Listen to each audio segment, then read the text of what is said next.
Shalom. Shalom. Here we are in Qumran. It's a hot day, but it's a privilege to be here. Here is where the Dead Sea scrolls were found in 1947 by two Bedouin shepherd boys who accidentally stumbled into one of the caves and found what is now known today as Cave 1. They found 7 of the Dead Sea Scrolls, and as a matter of fact, all of the books that are included now in the Old Testament or the Tanakh, with the exception of Esther, have been found here, along with other scrolls, the communal scroll, the war scroll, and others of the writings of what Josephus called the Essenes. And it's very moving to be here, because we know that the teacher of righteousness was here, and we know that it is our belief that was John the Baptist, or Yohanan the Immerser, and he was here. He was brought here. You can do your own research on that, but we know that the spirit of Yohanan, the Immerser, was here. He studied here until he came out of the desert. The Essenes came here in the 1st century. As a matter of fact, there's some documentation that is believed that they were here almost 2 centuries before the Common Era, until they were dispersed in 68 by the Romans. But they came here to escape the defilement because of the Roman government that put in puppet priests, high priests, ones that did the biddings of Rome instead of the biddings of Father Yahuwah, and did not keep the ways in the ancient ways. So these were priests that came, and they came here to preserve the ancient ways for us. They came, and we thank them. Yes. It's a time where you come and you weep and you just say thank you, because they did preserve so much of the scriptures for us, else otherwise would have been destroyed in Jerusalem. Yeah. Okay, so behind me is one of the mikvahs. They had 10 that they found in this community, and these were very important to the community for ritual purification. They purified themselves midday before they ate a communal meal together, or at what we would call lunchtime. And then they also did a purification in the evening before the dinner meal, or the supper meal for some of you. And after the dinner meal, they would then study and read the Word, and some of them would go into the writing room and called the scribe room, and they would actually transcribe the scriptures. So that's why there were so many preserved for us.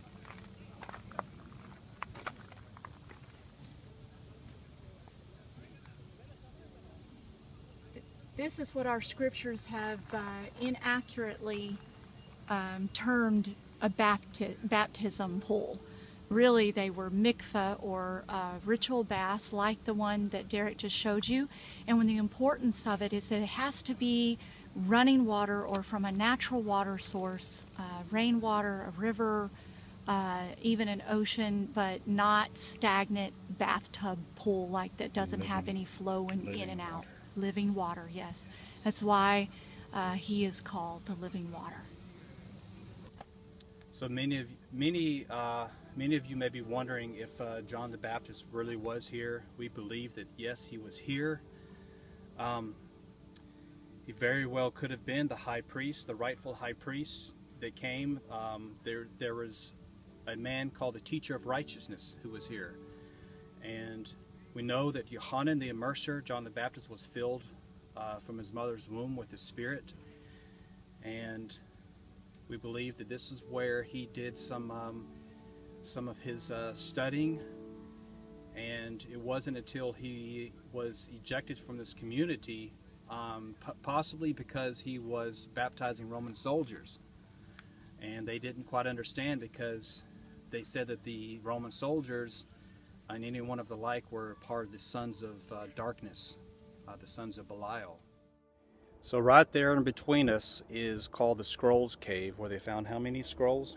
Fragments? They found 1,000 fragments, over 1,000 fragments the archaeologists found, and then the Bedouin boys found it as well, or shepherds found some as well. 14,000. So I think it was 14,000 all together.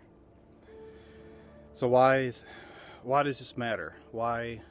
What's the importance here? The importance here is that it wasn't just something that happened.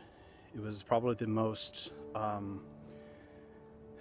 important discovery ever, because it proves that so much of the Tanakh was in Hebrew. Even at this in the first century, they were writing in Hebrew. But what's important is they preserved the scriptures for us, the Essenes. Yes. And we know that through their writings, their communal scroll and different ritual baths and the things that they did, some would say that they were extreme, they were cultish. But I say that they knew, as my church says, what good is good and what is evil is evil. Yes. They are our examples today of set-apartness and purity unto Father. And you wanted to say something? Yes, there's, as Derek mentioned in the previous section of the video, there were many scrolls found. All the books of the Tanakh were found except for Esther. But one in particular, the Leviticus scroll, was found in Paleo-Hebrew. This is a very, very important find, because it was the original language before ancient Hebrew, which then developed into the modern Hebrew. It also proves because majority of the scrolls that were found were in either Paleo or ancient Hebrew, even over the Greek and the Aramaic, which was spoken at the time that the Romans invaded. That was the majority of the language, because when they came back from Babylon, from Babylonian and out of the exile, that's what they spoke. But it proves that the Hebrew language, was never ever gone completely, that the people that were the Levites and the high priests, that they kept that language.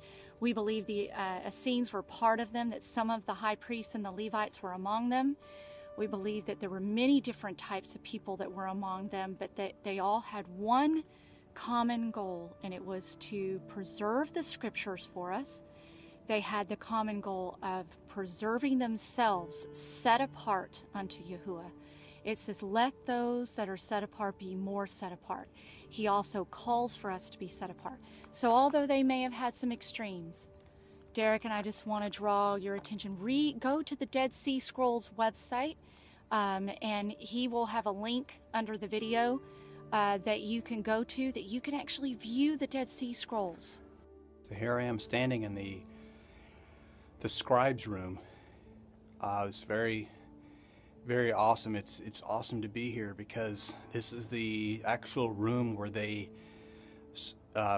scribed and penned the Dead Sea Scrolls, the communal roll, the war scroll, and many of the other texts that were found here in Qumran. It's very exciting to know that this is the room where they spent a majority of their time writing and putting down for us what has been found.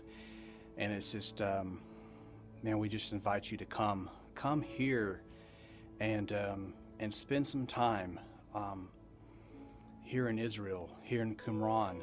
It's a small place, it's a small community, but there's so much richness here, and you can just feel Father's heart and Father's spirit here, because this was a community that was set apart unto Him, that they did not want to mix with the world. They wanted to be pure and set apart as He is set apart. So it's exciting to be here in this little four-walled room built up with stones. This was not only here in Qumran, not only a place for just the men. It wasn't just a big community of men, but there were in the cemeteries around here, there were found graves of the women and children. So yes, there were some of the Essenes lived in communities with just the men, possibly the singles, but there were families of Essenes as well. And they believed very strongly that they were predestined to be the sons of light, and in the last days there would be a great battle that would wage war. As you can find on the Dead Sea Scroll site, you can read about the war scroll in which the sons of darkness, the sons of Belial, which is also the sons of worthlessness, those things that do not profit is what that Belial means, against the sons of light. And we have entered that time, and the pattern is repeating. The America is filled with defilement. There's even Jerusalem, which is in the scriptures is called Egypt and Sodom. The defilement, as we even witnessed last night, and some of the partying that was going on in Jerusalem, it's the same thing. It's happening once again. Is the higher ups, the quote Romans of today, are pulling the strings and defiling Father's city, his land. So we must come out, come out of darkness and into His marvelous light. We are children of light, and as Yohanan talked about, we must love one another. This is how we know that we are children of Elohim, and we're just excited to be here in this place today. And you wanted to say something about? Well, just off of what you said, that we have to be the children of light, and we have to be an example to everyone around us, as the Essenes were an example, preserving the scriptures for us. We have to preserve it in the dwelling place that's now, which is in us. We are the dwelling place for Father Spirit. So you have to set yourself apart, and what is good, and what is evil, and don't be a mixture. So we're calling all of you, check your lives, read Psalm 51, Yes. the way King David would just cried out and said, please don't take your presence from me. Make sure that everything in your life is right with Yahuwah and Yahushua, because in the end, that is the most important thing, is that you know them, that you have a relationship with them, and that you're set apart unto them. And as my shirt says, good is good, evil is evil, the Orthodox man in Tiberias, when we walked into his shop, he said, well, that means there's no gray in there. I said, exactly. There's no gray. So pick a side, as we talked about at Masada, that it's time to choose sides. Who are you going to serve? The world, the seculars, even the religious people of today would call the Essenes extremists, people of